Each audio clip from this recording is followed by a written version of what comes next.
Hey you guys, it's Nurse Desi. I'm back with another video. If you guys are new to this channel, then let me introduce myself. My name is Destiny. I'm a 23-year-old registered nurse. I currently work in a medical surgical ICU. I graduated from nursing school back in December of 2023. I passed my NCLEX in January of 2024, and I started working as a ICU nurse in February. So I'm about 6 months in as a nurse. I went through a 16-week orientation, and I am now off of orientation. Your girl's been off orientation for a full month now. So if you guys want to see nursing content, how to navigate being a new grad nurse in the ICU, then y'all are gonna love this channel, y'all. Please like, comment, and subscribe, and let's get into this. Before I get into this video, I want to thank you guys for reaching 3,000 subscribers.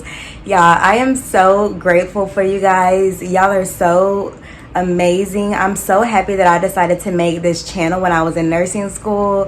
When I first decided to make a YouTube channel, nobody supported my videos, even my closest friends.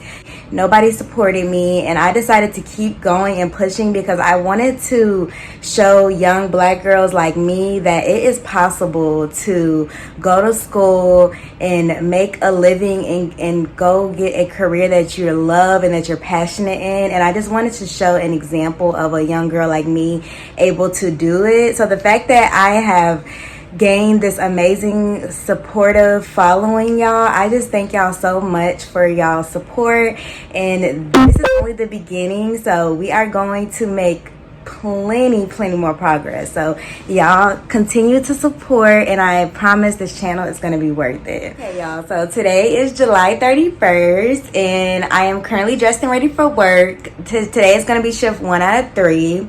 I do my 3 days back to back.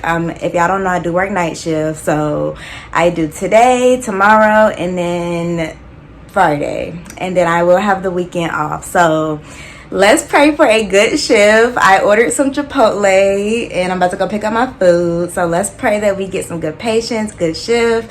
But y'all know that I typically do get the very critical patients. I think that they're giving me very critical patients so that I can learn and expand my knowledge. So I typically get the sicker patients. So I'm just praying for a good shift. Y'all pray for my patients, and let's go ahead to work. Okay y'all, so I stopped and got me some Dunkin' because I did not get the best sleep today.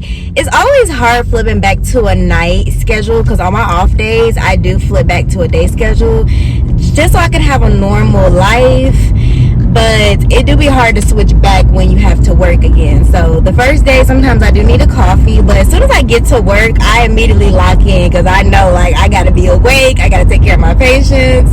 So, like, I immediately get, like, an adrenaline rush at work. But sometimes on the way to work, I just be like, yeah, I be dragging. But I just had 4 days off, and y'all, like, I really enjoyed my off days. Like, I really love being a nurse, y'all, because my 4 days off, I went and got my lashes done with my mom. I went on a mom-daughter date, treated her to a nice dinner. Like, we just had such a good weekend.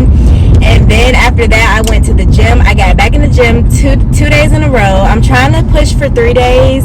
And I was supposed to actually go to a Pilates class, y'all, but I was so tired. I ended up canceling the Pilates class. So I'm going to go sometime next week, but I was tired. But like, I laid out by the pool. Like, I just had such a good 4 days, and that just makes me love being a nurse, because even when we have stressful work days, I feel like the balance of having your off days and having your alone time makes up for the bad days at work.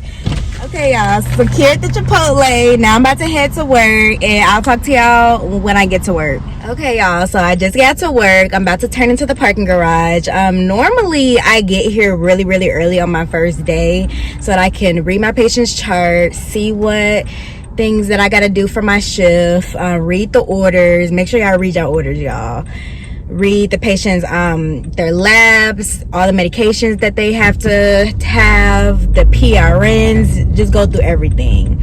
But today traffic was really bad, so I don't have enough time to like get here as early as I normally do.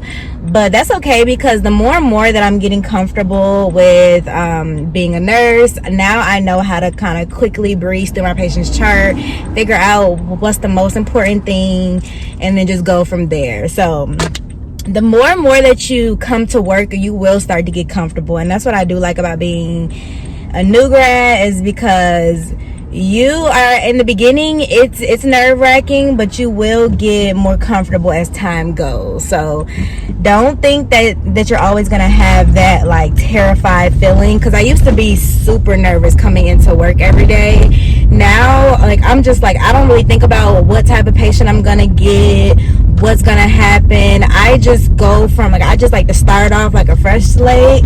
And like, I tell myself, it doesn't really matter what they give me, regardless, I'm going to do my best to take care of my patient. So it really doesn't matter if I have a stable patient, an unstable patient, a critical patient.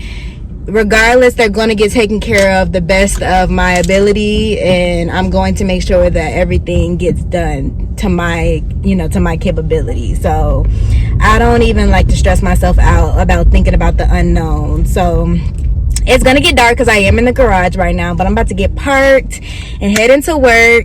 Y'all pray for me. I always say a prayer before I go into my shift, because anytime I don't pray, something happens. So I always say a prayer. I pray for my patients, I pray for the unit, I pray for their families, and I pray for myself to make sure that I am able to adequately care for my patients, y'all. Because like, even though a lot of being a nurse is a lot of like medical and science, I believe in God. So I like to bring in the spiritual aspect of taking care of patients and healing patients. Like, I believe that all the outcomes is going to be God. So that is what I bring into my nursing practice. Of course, I don't press my religion on any of my patients or anything like that, but I do like to think of it in a spiritual way. So I am at work. I will talk to y'all later. Bye. Hey you guys, so I just got home from shift 1 out of 3, and y'all, last night was not a bad shift, but it did start off a little rocky, y'all, because I started out with 2 patients, and the first patient I had was pulmonary hypertension, and the patient was being started on Remodulin, which is, I told y'all about this medication. It's a high-risk med that we give to treat patients with pulmonary hypertension, and pretty much it just causes like vasodilation of your pulmonary artery in order to kind of manage the pulmonary hypertension. It's not a cure. It's really kind of just like a palliative treatment to help the patient. But it's a high-risk medication because it has really bad side effects. It can cause hypotension, bradycardia, and then it also causes a whole bunch of very uncomfortable symptoms like nausea, vomiting, diarrhea. It's just a lot. So when we start the patient on it, we have to titrate the patient up until they get to the goal, and also treat the patient's side effects. And then when the patient reaches the goal, the patient gets transferred to a CAT pump, and the patient has to be on that pump pretty much for the rest of their life. So that is how we do it. But I was starting the patient on it, and then they'll eventually go get a PICC line in order for them to be able to manage the medication at home. So I started it out in a regular like peripheral IV because the patient was getting a PICC today. So it actually went good. Most patients do not tolerate being on that medication, but she did amazing. I started it and I was able to titrate every hour, and the patient did great. Her side effects were very small, and I was able to get her almost to goal. So that was good. And then my other patient was just like a trach to vent chronic patient that's been on the unit for a long time. But like, so I started out my shift. I had already done all my assessments for both my patients. I gave my meds. I charted everything. Like I was done by like 9 o'clock. And then the charge comes up to me and tells me that she has to change up my assignment, and tells me that I'm going to have to give away my patient in order to get an admission. And y'all, that's very annoying. And the reason why that's annoying is because when you already started out your shift and you done already gave your meds, done your assessment, gotten acclimated with your shift, and then I have to give another nurse the patient that I just did everything for, just to have to get an admission to do the same thing I just did with both these two patients. Like, that is crazy when you think about it. But I understood why the charge was doing it is because some other person on the unit had to get some things changed around. So it was really the only option. So I had to give another nurse my easy patient, my trach to vent patient, and admit into my other room. So yeah, I was kind of irritated, but I'm a team player. So when things are going on in the unit, I'm willing to accommodate. And that's one thing about being in nursing, is that you have to be flexible and be accommodating even when you do not feel like doing it. But I ended up admitting a craniotomy patient. It was not looking good at first. Like, the patient got to me, and the patient was bradycardic in the 40s, hypertensive, not oriented at all, like almost completely unresponsive. And I was just like, oh my gosh, like, why do I gotta do with this? Like, I was like, I literally could have just kept my two patients and I would have been fine. But I stabilized that craniotomy patient, and the patient is doing much better now. The blood pressure is normal, heart rate's normal, patient is waking up, more alert now. Yeah, like, I have to do my assessments every hour. Make sure on those patients that are neuro patients, do those hourly assessments, or Q15, Q30. Even though it's annoying having to go in there and keep waking the patient up, make sure that you're doing a thorough assessment, because if anything changes, you need to be the one to know and alert the physicians, or do a cold stroke, or do anything.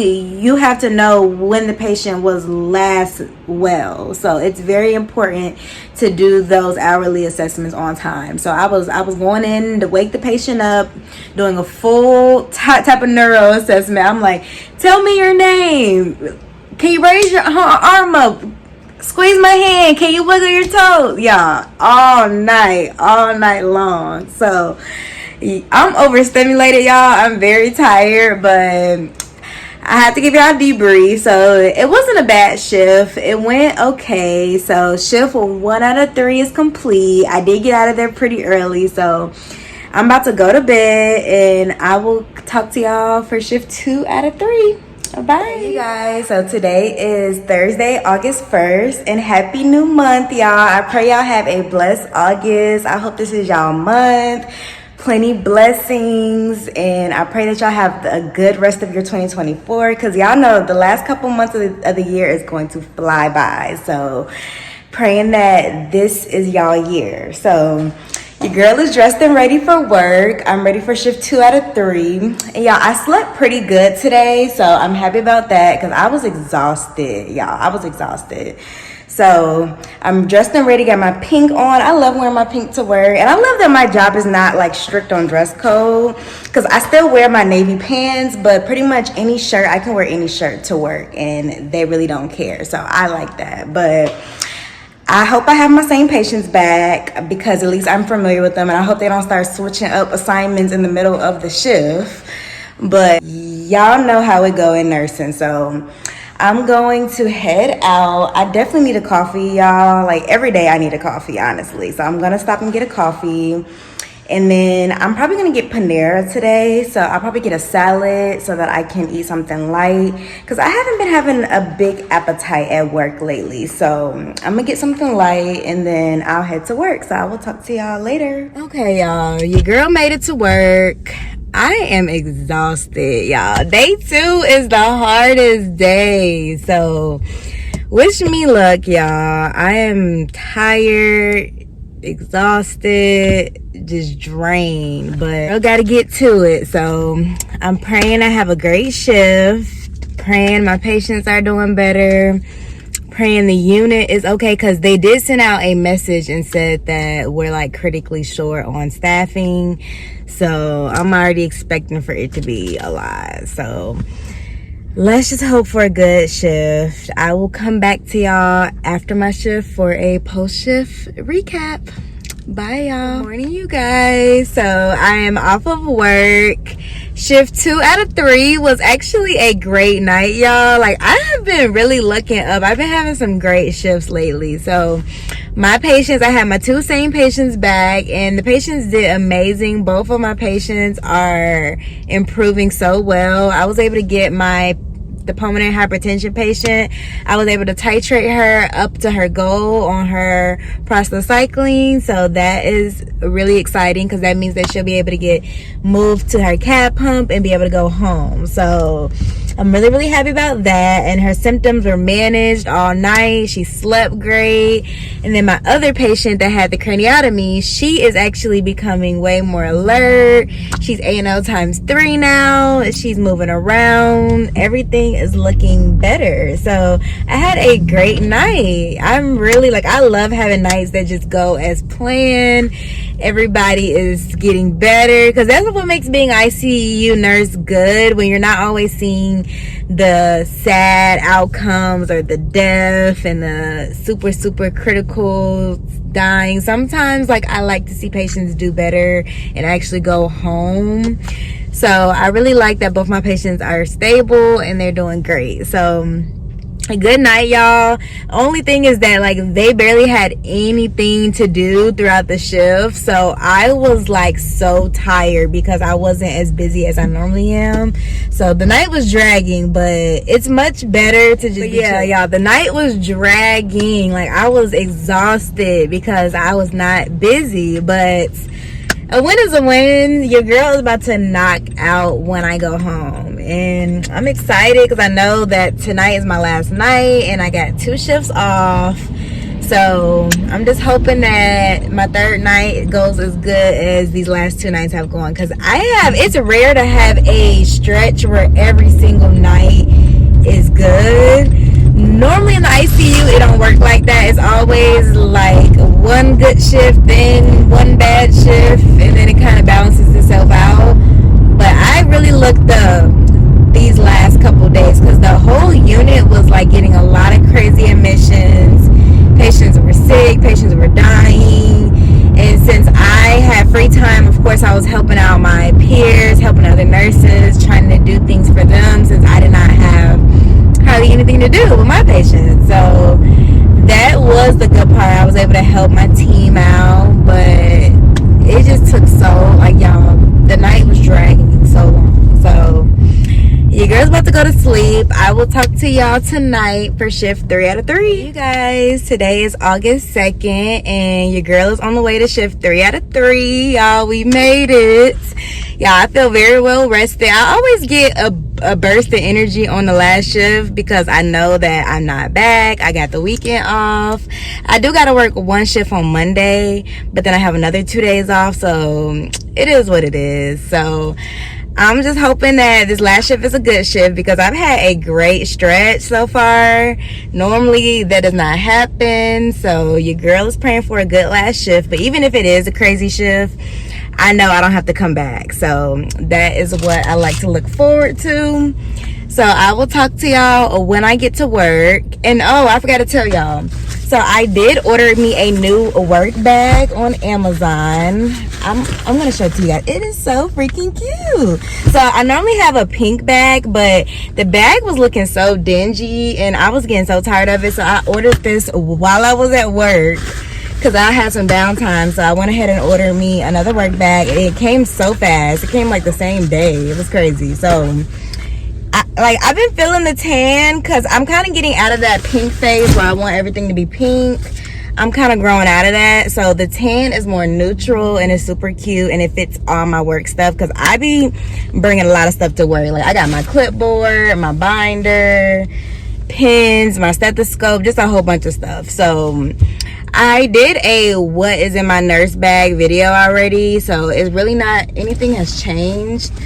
I just keep a lot of stuff, so I be needing a big work bag. So I really like this one, but I'll tell y'all how it holds up, because the work bags I've been getting get really, really dirty very fast. So I'm hoping that this one doesn't start looking really dirty. So, but that's all, y'all. I'm going to Give me some food and I'll talk to y'all later. Hey y'all, your girl is home from shift 3 out of 3. And y'all, your girl had a rough shift and I kind of anticipated it because I told you guys I had 2 good shifts in a row and that never happens. So for me to have 2 shifts where I did not have to work my butt off, I figured that this last shift was going to do it to me. So I'm gonna give y'all a shift recap. So your girl came into work and one of my patients had gotten transferred out and I was only stuck with my one patient that was pulmonary hypertension. So I had 1 open room to admit and then I had my pulmonary hypertension patient. So it started off good because I had already spent the last 3 nights with that patient. So I just came in, assessed her, just gave her a good rundown of like what our night was gonna look like, and then I went to go chart. So my charge nurse tells me that I'm going to be getting a new patient, and this was like as soon as I walked into the door, like pretty soon. And I'm the type of person, like I don't love admissions, but if I am going to get an admission, I would prefer to get one at the beginning of the shift so that I have time to like settle them in and figure out what's going on. Like I don't want to get an admission at 4 o'clock in the morning when I'm already like exhausted and tired. So I was like, okay, like I'll get the admission. But when she told me what patient I was going to be getting, I was a little like, ugh. Yeah, so she told me that I will be getting an ecos patient, and I talked about this in my last video, but my hospital does this procedure called ecos, and it is for our patients that have pulmonary embolisms, and it's pretty much a sheath that goes all the way, it goes into your groin and it goes up to your pulmonary artery, and it is infusing with TPA, which is a clot buster, and it's also infusing with heparin, a blood thinner, and it is infusing at the clot in order to break up the clot in your lungs. So it's a very extensive procedure because you're on massive blood thinners and it has a very increased risk of bleeding. So it's a lot of labs that goes into it, and then you're also assessing your patient to make sure that they're not having any changes in their limb, because since it is going into their pulmonary artery, it can have a lot of side effects. So it's a lot of assessments. You're going in Q hour, assessing your patient's leg, their pulses, their neurostatus, and then you're also trying to manage your heparin drip. You're getting labs, you're getting a lot of things. You're trying to manage your TPA drip. It's just a lot going on. And the patient that I had actually had 2 sheaths going in both lungs, right lung and left lung. So that means that I have 2 infusions of TPA, 2 infusions of heparin, and then they also infuse it with normal saline. So that's 6 drips all going into my patient that I'm managing, on top of trying to make sure that everything else is right and monitoring her for signs of bleeding and all that. So I was like, oh my gosh, like y'all know, the first time I got my first ecos patient, I was terrified because it's a very intimidating procedure and it's very hard to run when this is your first time. But I did feel a little bit more comfortable because I had it before, so I knew what the process was going to look like.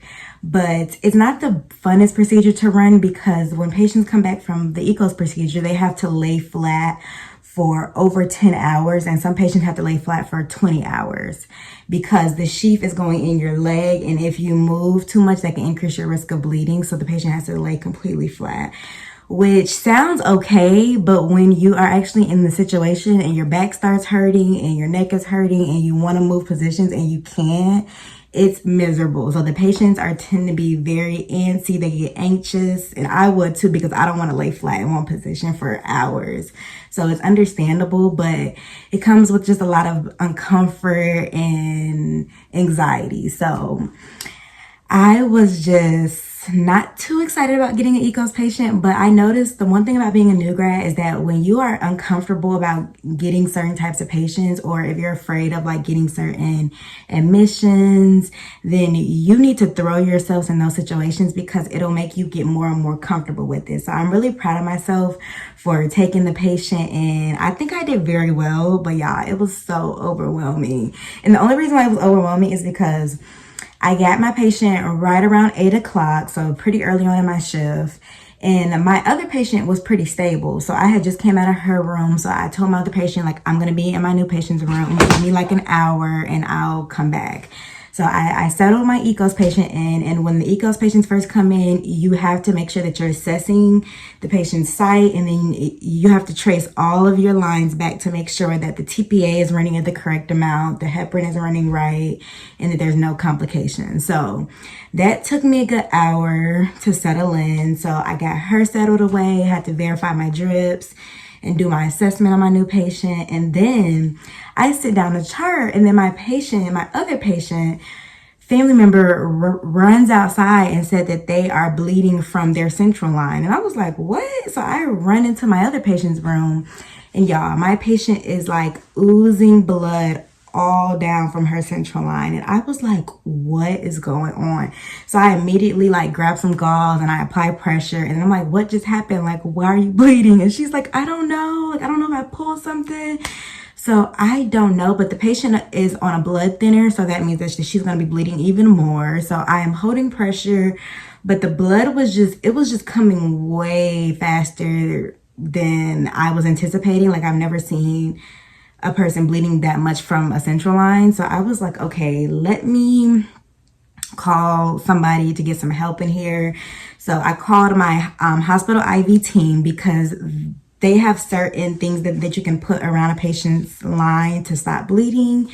And then I also called the provider, did all my things. I was checking her blood pressure, like, you know, like making sure that she's not having any changes in her vital signs. And the patient was fine, but it was just freaking me out because the bleeding was not stopping even when I was holding pressure. But thank God, y'all, my IV team came through, and she came and put some clot absorber on her line, put a massive pressure dressing, and then I put a sandbag on top of it so that the patient can have continuous pressure holding down on her line. But y'all, it freaked me out. I was like calling my charge nurse. I'm like, y'all come in here. Like, what is going on?